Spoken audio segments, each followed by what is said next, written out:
Ja ku jemi rikthyer në studio, do t'i themi mirëmëngjes miku Arian Harxhi, mirëmëngjes e mirëserde, faleminderit që kthehesh në studion tonë, po për të folur për një çështje që kishim kohë që se dëgjonim, kush e di që kur se dëgjonim, malaria. Ka raste malarie në Shqipëri dhe nga erdhën? Faktikisht ne kemi folur përpara, por se me të drejtë që opinioni duhet të sensibilizohet dhe raste të tilla vlen për të sensibilizuar opinionin, po nuk ka vend për është për panik ose për alarmizëm. Shqipëria faktikisht për fat mirë i ka larë duart, nëse flasim kështu në thonjza, me malarjen, me malarjen në formën endemike, pra në formën që është vendase prej disa dekadash. Pra Shqipëria është fri nga malaria prej disa dekadash, siç janë të gjitha vendet e Europës, të cilët ka qenë e pranishme malaria deri në vitet 60. Dhe sot malaria konsiderohet një infekcion i importuar, një smundje tropikale e importuar nga vendet ku kjo smundje është tashmë e pranishme në formën autoktone, në formën endemike. Ka raste, ka shanse që të përhapet masivisht? Jo, nuk ka shanse. Kjo duhet thënë drejt për drejt që risku i përhapjes autokton është minimalist, pra vetëm raste sporadike, siç thuhen edhe në literaturë, që për vendet të cilat nuk kanë kushte për përhapjen autoktone, mund të ekzistojnë riske që nga një person infektuar, për shkak të një, për shembull, ndodh ajo që quhet përhapja në malaria e aeroportit, kur me bagazhet ose përmes avionit mund të transmetohet edhe vektori përkatës, që është mushkonja. Mushkonja. Mbetet pra...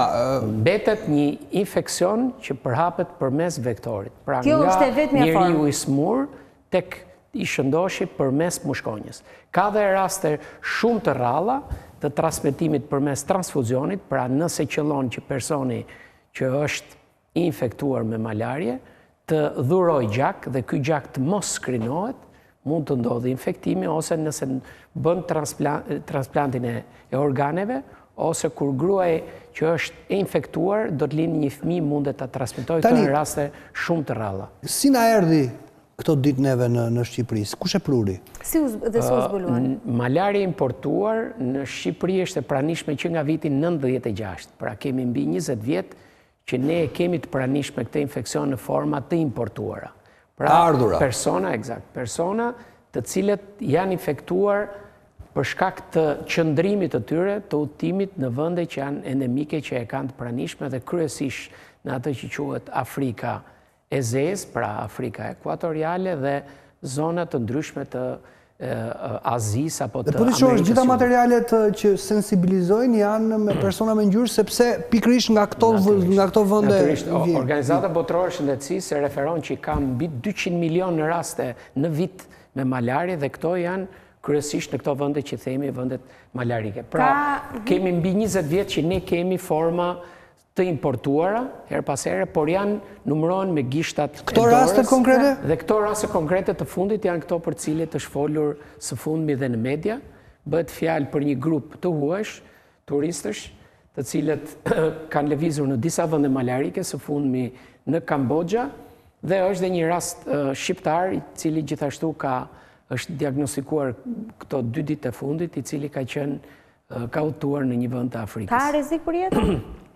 Malaria është një infekcion që mund të jetë edhe serioz dhe me rrezikshmëri për jetën, sidomos bëhet fjalë për një formë të caktuar të malarias, që është malaria parazitit nga malaria falciparum, e cila mund të japi një formë të rëndë, formën cerebrale, që është e rrezikshme për jetën. Prandaj dhe është i nevojshëm sensibilizimi dhe dhënie disa mesazheve dhe disa informacioneve për ato njerëz të cilët do udhtojnë në vendet malarike. Pra jo për personat e tjerë, pra për opinionin e gjerë shqiptar i cili jeton në Shqipëri, por një mesazh mund të ishte edhe për si thuash politik bërësit apo për institucionet të cilat merren me politikat, sidomos kur ka të bëjë kjo me sigurimin e barnave apo të diagnozës, me qenë se bëhet fjalë për smundje shumë të rralla dhe ku përdorimi barnave është i tillë që është. Kur thoni barna,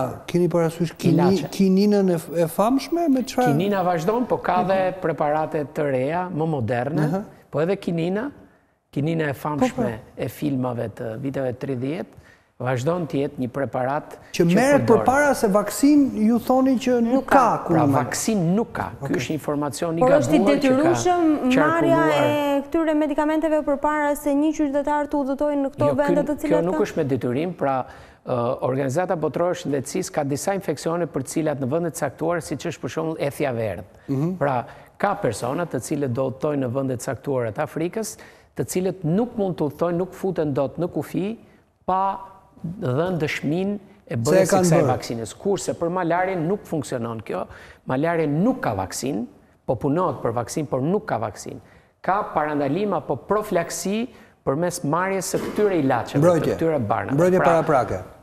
Informacioni që do i jepnim opinionit atyre personave që udhtojnë në vende malarike do ishte që të kontaktojnë specialistët e shëndetit të smundjeve infektive, përkatësisht në shërbimin e smundjeve infektive. Sparet informojnë njëra, janë vende malarike ato ku do shkojnë. Se për shembull mund të shkojnë në Japoni, Japonia e ka. Kështu fillon me marrjen një informacioni që vendi përkatës është malarik ose jo dhe sa është risku. Dhe kush mund të jenë mënyrat më të përshtatshme për të mbrojtur barnat më të mundshme, sepse natyrisht që duhet të vendoset balancë që sa përfitojmë dhe sa mund të jenë edhe mund të ketë efekte anësore. Natyrisht që çdo bar mund të ketë efekte anësore. Kështu që çdo person që udhton duhet të informohet. Sugjerimi im do ishte që të informon dhe ato të cilët shkojnë në vende që janë malarike duhet të marrin profilaksi. Tani, këta që janë në spital në QSUT, si kapëm, erdhën vetë këta, apo çfarë shenja është? Pra, ato paraqiten sepse kishin ankesa. Të tipit të çfarë shenja është? Shenja klasike e malarjes është ethja, temperatura.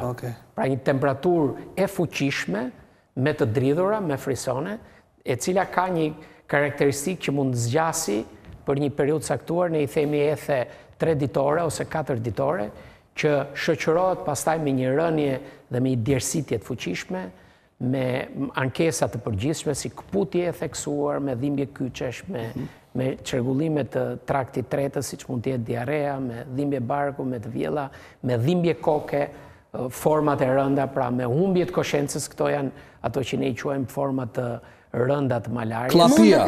Eksakt. Këto raste të cilat janë dhe po trajtohen, mund të themi se kanë kaluar rrezikun? Këto janë raste që fatmirësisht kanë qenë forma jo të rënda të smundjes dhe që janë trajtuar me sukses. Aktualisht në shërbimin tonë janë 2 raste që po e kryejnë terapinë, 2 të tjerat e kanë kryer të terapi dhe kanë dalë nga spitali. Mesazhi, siç po e thoja në fillim, do ishte që duhet që autoritetet jenë të përgatitura për këto smundje egzotike në thonjza, të cilat janë në numër të vogël, për këtë arsye dhe përdorimi barnave është në sasi të vogla, pra përfitimi i kompanive, pra mënyra e prokurimit të këtyre barme, e thënë shkurtimisht është që do një marifet caktuar, sepse kompanitë farmaceutike përgjithsisht nuk kanë interes që të importojnë barna për 10, 20, 30 raste në vit. Po u bën. Por që kanë përshtypja ime është që shqiptarët po lëvizin shumë, pra udhtojnë. Po dhe gjë punëtor sezonal në Dubai për shembull. Edhe turista. Dhe jam i bindur që mbi 95% e tyre, sepse ne e shohim nga ato çfarë na vjen në shërbimin ton, mbi 95% e tyre nuk e kanë informacionin dhe nuk e marrin këtë lloj informacioni dhe këtë lloj profilaksie. Duhet që po duhet dhe autoritetet pak të informojnë, për shembull unë kam përshtypjen Ministria e Jashtme Gjermane informon për çdo vend ka një listë të caktuar, kërkon të shkosh në filan vend, informo përpara se çfarë rrezikësh presin. Ka mekanizma, ka hallka të caktuara ku shteti mund të ndërhyjë që bëj të mundur që t'ia japi këtë informacion këtyre udhëtarëve, qoftë edhe nëpërmjet agjencive. Edhe kjo nuk shfrytëzohet. Për shembull, ne kemi thënë që përmes agjencive turistike aty ku shkojnë njerëzit dhe marrin biletën, t'i jepen informacion në formë lifletesh, bravo, në formë lifleti, flet palosje, sajtet caktuara, ku të thuhet që ku janë vendet, ku do e marrësh informacionin, sa i rrezikuar mund të jesh dhe si bëhet e mundur marrja e terapisë. Një mjek e kupton që një pacient është me malaria pasi dallon shenjat dhe bën një pyetësor të shpejtë apo ka dhe një test që bëhet? Jo, natyrisht që diagnoza malaris kërkon një test, kërkon një konfirmim, nuk vendoset malaria me shenja klinike apo me një pyetësor, duhet patjetër që të konfirmohet.